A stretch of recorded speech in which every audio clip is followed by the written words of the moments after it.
The US president could veto not just one but two potential ambassadors. Donald Trump is threatening to create a huge headache for Sir Keir Starmer by rejecting the UK's top two choices as ambassador to the USA. Republican sources have revealed the new US president could turn down the appointment of former Foreign Secretary David Miliband as our man in Washington.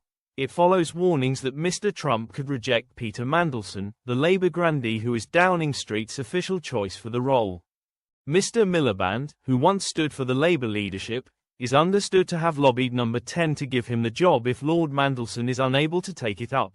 These lefty political appointments are bizarre.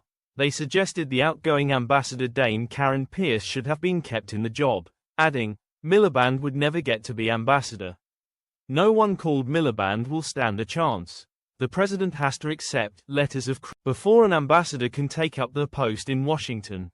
This is usually a formality, but Mr. Trump has repeatedly shown he is willing to break with convention as well as to get tough with Britain, one of America's closest allies, and could veto the UK's deal to hand over the Chagos Islands, where there is a joint US-UK military base, to Mauritius.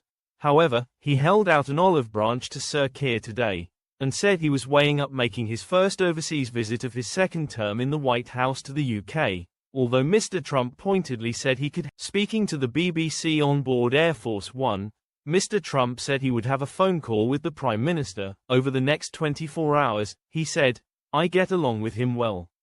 I like him a lot. He's liberal, which is a bit different from me, but I think he's a very good person and I think he's done a very good job thus far. He's represented his country in terms of philosophy. I may not agree with his philosophy, but I have a very good relationship.